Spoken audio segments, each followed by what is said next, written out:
ఓం శ్రీ గురుభ్యో నమః. నమో దేవ్యై మహాదేవ్యై శివాయై సతతం నమః. నమః ప్రకృత్యై భద్రాయై నియతా ప్రణతాస్మతాం. శృతిస్మృతిపురాణానాం ఆలయం కరుణాలయం. నమామి భగవత్పాదం శంకరం లోకశంకరం. అర్చనకాలే రూపగత, సంస్తుతికాలే శబ్దగత, చింతనకాలే ప్రాణగత, తత్వవిచారే సర్వగత. అలాంటి అమ్మవారికి నమస్కారం చేస్తూ మనం ఇప్పుడు కామరాజగుటంలో హాది మంత్రాలు అధ్యయనం చేస్తూ వచ్చాం. ఇప్పటికీ 8 మంత్రాలు అయ్యాయి హాది మంత్రాలు. ఇప్పుడు 32వ శ్లోకంలో మనకు ఇంకొక 5 మంత్రాలు కనిపిస్తున్నాయి. ఈ 5 మంత్రాల విశేషాన్ని అధ్యయనం చేద్దాం. 32వ శ్లోకం. హర్షప్రద హవిర్భోక్త్రీ హార్దసంతమసాపః హల్లీలాస్య హల్లీసలాస్య హల్లీసలాస్య సంతుష్ట హంసమంత్రార్థరూపిణి. హర్షప్రద హవిర్భోక్త్రీ హార్దసంతమసాపః హల్లీసలాస్య సంతుష్ట హల్లీసలాస్య సంతుష్ట హంసమంత్రార్థరూపిణి. ఎటువంటి విశేషమైన ప్రయోగించారండి పదాలు వ్యాసుల వారు. మహానుభావులు. వ్యాసోచ్ఛిష్టం జగత్సర్వం ఉంటారు. ఆయన పెట్టిన జ్ఞానభిక్షయే సంస్కృత సాహిత్యానికి. అద్భుతమైన మంత్రాలు. హర్షప్రద హవిర్భోక్త్రీ హార్దసంతమసాపః హల్లీసలాస్య సంతుష్ట హంసమంత్రార్థరూపిణి. హర్షప్రద ప్రథమం, హవిర్భోక్త్రి ద్వితీయం, హార్దసంతమసాపః తృతీయం, హల్లీసలాస్య సంతుష్ట చతుర్థం, హంసమంత్రార్థరూపిణి పంచమం. పంచపదీ అయం శ్లోకः. హర్షప్రదా సర్వేషాం హర్షం దదాతీతి హర్షప్రదా. హర్షః ఆనందకారకः, ముఖవికాసాది కార్యోన్నేయः, స్వాత్మసంభావనేతర పరిభవ నిమిత్త చిత్తవృత్తి విశేషः, కార్యస్య కారణ అవినాభావితయ తత్ప్రధానం తత్హేతోరపి ఆక్షేపతీతి సుఖప్రదా ఇత్యర్థః. తనను ఆరాధించే వారికి ఎటువంటి ఆటంకాలు లేకుండా అమ్మవారు హర్షాన్ని ఇస్తారు. సంతోషంగా ఉండమంటారు అమ్మవారు. అంటే అమ్మవారి అనుగ్రహం అంటే హర్షమే కలుగుతుంది. సర్వత్ర సర్వదా హర్షం అనుభవంతి దేవ్యాః భక్తాః. అతః శ్రీదేవి హర్షప్రదా భవతి. అది శంకరభాష్యం. అందరికీ ఆనందాన్ని కలిగిస్తున్నారు. సంతోషం ఆనందం తేడా ఉంది. సంతోషం తాత్కాలికం, ఆనందం శాశ్వతం. అమ్మవారి దివ్యానుగ్రహంలో వల్ల కలిగేది ఆనందం, నతు సంతోష. సంతోష తాత్కాలిక, సంతుష్టిప్రద సంతోష తత్ తాత్కాలిక. పరంతు ఆనంద శాశ్వత. కారణం కిం? శ్రీదేవ్యాः దివ్యానుగ్రహవశాత్ అకారణవశాత్ ఆగతः అద్భుత ఆనంద విషయ. అలాంటి ఆనందాన్ని కలిగిస్తున్నారు కనుక హర్షప్రద. హర్షం అంటే ఆనందం అని చెప్పారు ఇక్కడ. హవిర్భోక్త్రీ దుర్గా సప్తశతిలో 700 మంత్రాలు ఉన్నాయి. ఒక్కొక్క మంత్రంతో ఆహుతి వేస్తుంటారు. అదే చండీ హోమం అంటారు. దుర్గా సప్తశతిలో ఉన్న ఒక్కొక్క మంత్రం 700 మంత్రాలు. ఒక్కొక్క మంత్రంతో అద్భుతంగా నమో దేవ్యై మహాదేవ్యై శివాయై సతతం నమః. దాంట్లోదే దుర్గా సప్తశతిలో ఓం దేవ్యై నమో నమః స్వాహ,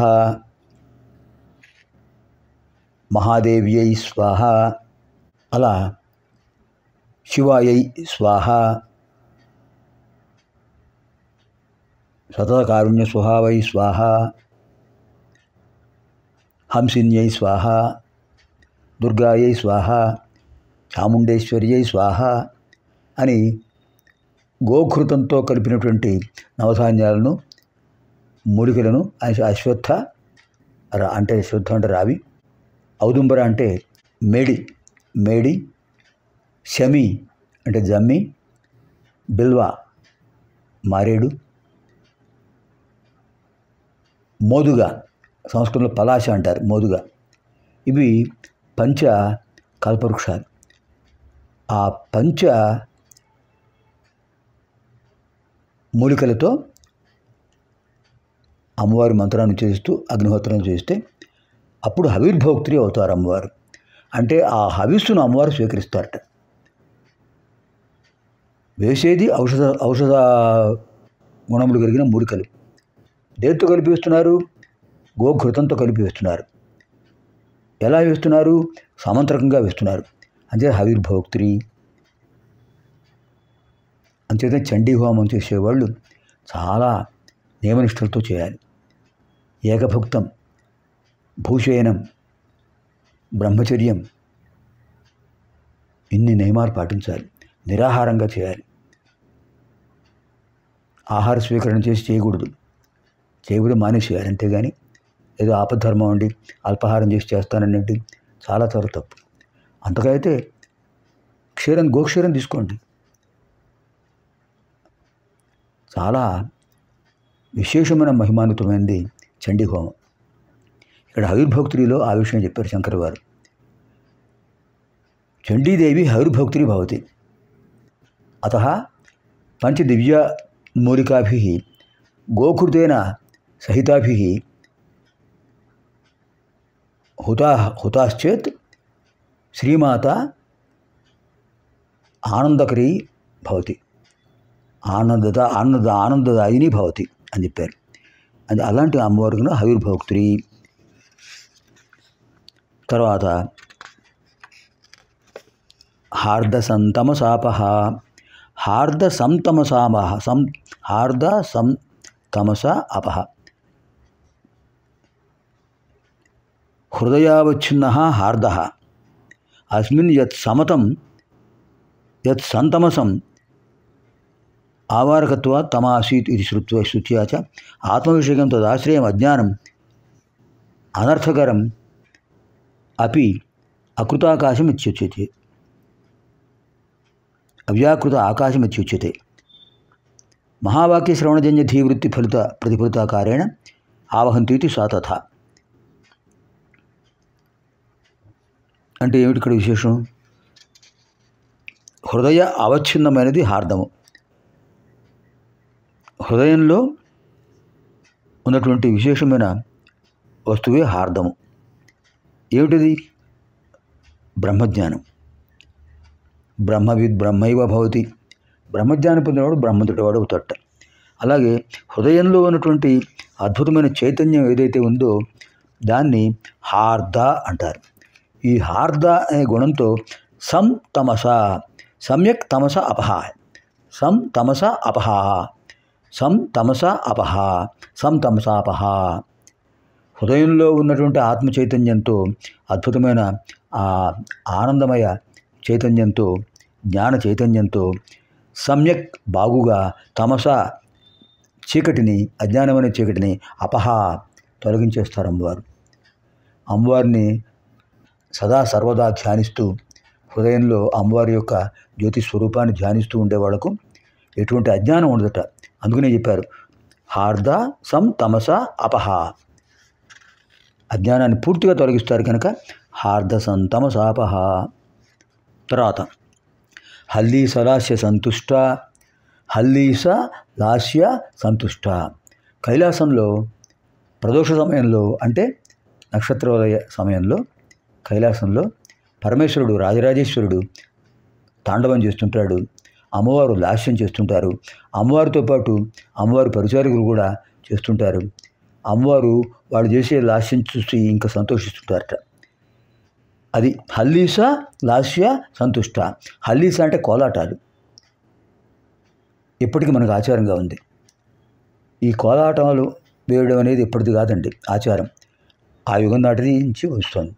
వసుంజాది వాగ్దేవతలు కోలాటాలు పట్టుకుని అలా వేస్తూ నృత్యం చేస్తున్నారు. ఎంత బాగా చేస్తారండి కోలాటం వేస్తూ. లయబద్ధంగా వాళ్ళు సరిగ్గా ఈ కర్రలు అటు ఇటు పడుతుండాలి. ఒక్క అడుగు తప్పినా, ఒక్క లయ తప్పినా తప్పుపోతుంది, సరిగ్గా చేయలేరు. అంత నిబద్ధతతో చేస్తున్నారట వసుంజాది వాగ్దేవతలు. హల్లీసాలతో, హల్లీస అంటే కోలాటాలు. ఏం చేస్తున్నారు? లాస్యం. అంటే స్త్రీలు చేసే నృత్యాన్ని లాస్యం అంటారు, పురుషులు చేసే నృత్యాన్ని తాండవం అంటారు. ఆయన తాండవం చేస్తున్నారు, అమ్మవారు లాస్యం చేస్తున్నారు, వసుంజాది వాగ్దేవతలు కూడా చేస్తున్నారు. వీళ్ళు చేసిన లాస్యంతో అమ్మవారు సంతోషిస్తున్నారు. హల్లీస లాస్య సంతుష్ట. హంస మంత్రార్థరూపిణి. హంస మంత్రం ఏంటి? ఇంతకుముందు చెప్పాం. హంస హంసాయ విద్మహే పరమహంసాయ ధీమహి తన్నో హంస ప్రచోదయాత్, అది హంస మంత్రం. ఉచ్ఛ్వాసతో సో, నిశ్వాసతో హం, అదే మంత్రం. అజపా గాయత్రి. అలా అజపా గాయత్రి మంత్రంతో జపించేవాళ్ళు అంటే అమ్మవారు చాలా సంతోషిస్తారట. ఆ మంత్రస్వరూపం అమ్మవారే. అలాంటి విశేషమైన పదం ఇక్కడ చెప్పారు. హల్లీసలాస్య సంతుష్ట హంస మంత్రార్థరూపిణి. హంస మంత్ర అర్థరూపిణి. హంసస్సోహం. హంస గాయత్రి, అజపా గాయత్రి, అందులో స్వరూపం అమ్మవారే. సో ఉచ్ఛ్వాస, హం నిశ్వాస. అలాంటి అమ్మవారికి నమస్కారము. అద్భుతమైన మంత్రాలు ఈ శ్లోకంలో చెప్పారు. ఎంత అద్భుతమైన మంత్రాలండి. హర్షప్రదాయే ఓం ఐం హ్రీం శ్రీం హర్షప్రదాయై నమో నమః. ఓం ఐం హ్రీం శ్రీం హవిర్భోక్తియై నమో నమః. ఓం ఐం హ్రీం శ్రీం హార్దసంతంసాపహాయై నమో నమః. ఓం ఐం హ్రీం శ్రీం హల్లీసలాస్య సంతుష్టాయై నమో నమః. ఓం ఐం హ్రీం శ్రీం హంసమంత్రార్థరూపిణ్యై నమో నమః. పునర్మిలామः ఆగామిని కార్యక్రమే. సర్వేభ్యः శ్రీదేవ్యాः దివ్యానుగ్రహప్రాప్తిరస్తు. స్వస్తి.